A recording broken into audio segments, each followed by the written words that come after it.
Hello friends, my name is Shubham Kumar and you are watching Coder. In this video, I'm going to show you convert rupees into text in Microsoft Word. So first of all, you have to write the amount. I'm going to write the amount 4545. Select all the amount and press Ctrl plus F9. As you can see, the amount covered with the curly braces.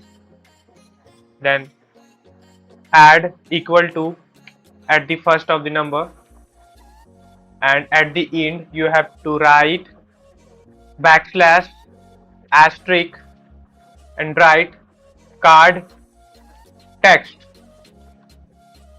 and then click right button of the mouse and click on update field.